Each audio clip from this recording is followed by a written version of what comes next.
The man who shot Charlie Kirk. This is the man who shot Trump.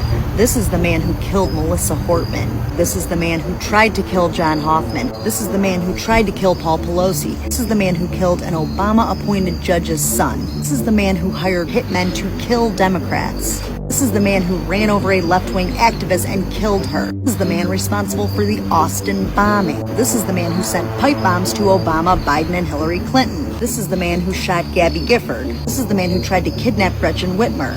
Oh, and this man. And this man. And this man. This man. This man. This man. This man. This man. And this man. This is the man who set Josh Shapiro's house on fire. This is the Oklahoma bomber.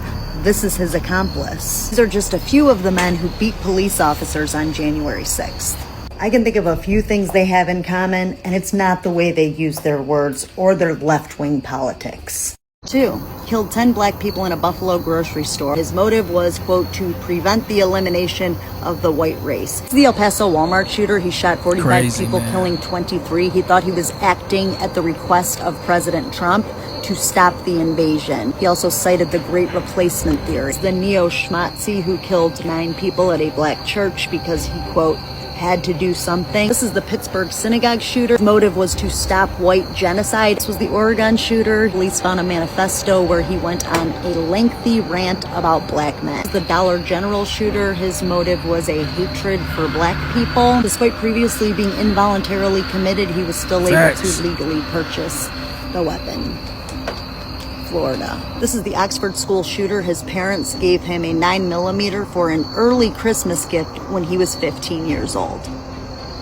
They were so excited they just couldn't wait till Christmas. This is the FedEx shooter. Police found that he was viewing not like propaganda online and that he wanted to demonstrate his masculinity. Man went on a shooting spree in Atlanta, killed 8 people, 6 of whom were Asian women. This was the Dayton mass shooter, shot 17 people, killing 9, including his sister. He previously suspended from school for having hit lists and rape lists. The Santa Fe school shooter, one of his victims rejected his romantic advances. This was the Thousand Oaks shooting. This is the Parkland shooter, Sutherland Springs shooter, Las Vegas shooter, the Sandy Hook shooter. This is the Aurora Theater shooter. He had an obsession with killing and chose the weapon that would allow for the maximum amount of casualties. These, of course, are the Columbine shooters. The Chardon school shooter, who was upset that his ex-girlfriend had a new boyfriend. The Georgia school shooter, he is not transgender, no matter how many right-wing AI-generated memes tell you so. Father gave him an AR for Christmas when he was 14. Shithole.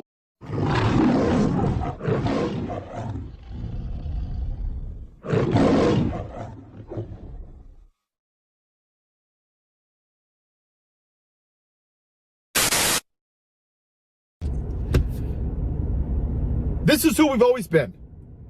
The problem is that white people have their heads up their asses still. Too many of you still just don't want to accept what this is. So let me give you a history lesson of what this shithole country is.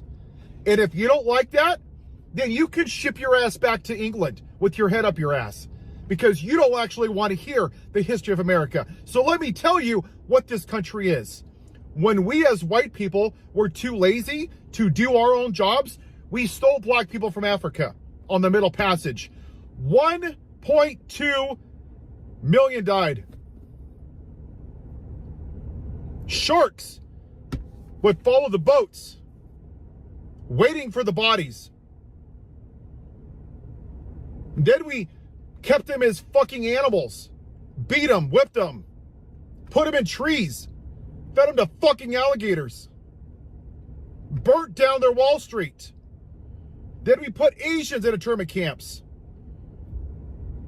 Women couldn't even fucking vote or have rights or credit or no-fault divorce until the 80s. 1860s, the Supreme Court said black people weren't even citizens. And part of this country doesn't want to fucking hear that. I'm a patriot. You're a piece of shit, is what you are. You're not a fucking patriot. You're a nationalist.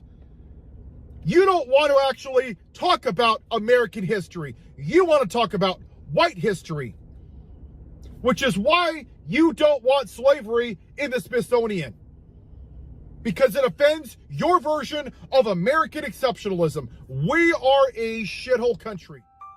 We're not even the greatest country in North America. And once again, if you don't like it, ship your ass back to England. You don't have to announce your departure. Deport yourself. Go back to where you came from, because this isn't your fucking land. It belonged to the Native Americans until we shit on it. And then Andrew Jackson, may he rot in hell, made over 300 treaties with the 5 tribes. And he ignored all of them through the Trail of Tears, and we forced them to walk, and 16,000 died. But hey, don't you dare criticize this country, white man. If you don't like it, you can leave. America's the best of the best of the best. Y'all have fucking concepts of brains like you have concepts of what history is. This country has been a shitty country for everybody that doesn't look like me. And now what you're seeing with a podcaster, even though 47,000 people died from gun violence, the white people finally got a fraction of an inch of what a black person has dealt with since the fucking beginning of this experiment. And now you guys, oh, the rapture is coming. Oh, put Charlie's name's Kirk on a Starbucks. Oh my God, cancel Starbucks. Oh, this is the Great Awakening. Jesus is coming. He spoke to me. Jesus didn't speak to you after Ahmaud Arbery was chased down by 3 white supremacists? U.S. citizens, by the way. God didn't speak to you then? How about Uvalde, when the cops sat on their asses for an hour and watched children just fucking get murdered? God didn't speak to you then? How about 2 weeks before the podcaster, 6-year-olds were gunned down in a church, praying with Bibles and 10 Commandments on the wall? God didn't speak to you then? Oh, all of a sudden you want to weaponize the name of God because your white privilege got shit on. And even when you hear this, your little fucking fragile brains can't even handle the truth. Because you're so fucking racist. That's what this is about. It's not about taxes or tips or making your life better or universal health care or bringing the price of your housing down. They haven't done shit in this Klan administration. Not a goddamn thing.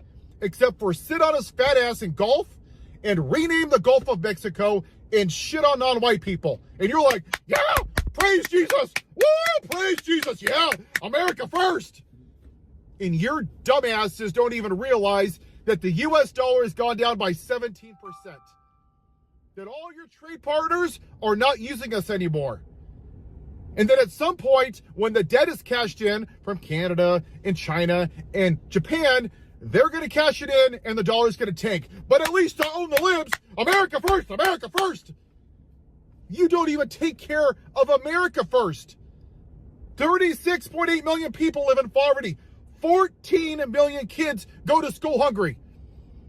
46,000 people die every year for gun violence. Not a fucking thing from you pro-life people. But Charlie Kirk, a podcaster, oh, it's the Great Awakening. You are what's wrong with this country. You're selfish. You're racist. You're white supremacist. You're misogynist. You voted for a Klan leader that is an adjudicated rapist. He fucking raped women, and you're like, hey, no one's perfect. Would you vote for Hitler?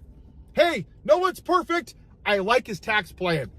Yeah, Jeffrey Epstein's done some bad things, but I think, you know what? I don't vote for the man. I vote for the policy. No tax on tips.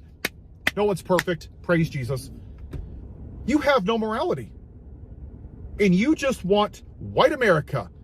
Until we deal with this problem, nothing will change. And the reason it hasn't is because people that look like me are still, right now, hiding behind your privilege. And last week, you saw those people, your cousins, your brothers, your sisters, your friends, your high school people that you don't talk to, they scurried out like a bunch of fucking cockroaches. Oh, Charlie Kirk, Charlie Kirk, Charlie Kirk, podcaster. Nothing, not a goddamn thing about anything else that this guy's done. Not the rape, not the insurrection, not the felonies, not asking for black people to be executed in New York, not the white supremacy, not insulting women, calling them ugly, not a goddamn thing. But the white podcaster, somehow, that's a bridge too far, And I'm just going to have to correct you. That is why we're here. They were fine with everybody else getting treated like crap. But until something touched their white privilege, then they cared. They're not Christians. They're not people of faith. They're modern day Pharisees. They are the remnants of the lost cause. And that point in time is where we failed as a country. Robert E. Lee was a piece of shit slave owner. May he rot in hell. But to them, the lost cause, oh, it was about states' rights. No, it wasn't.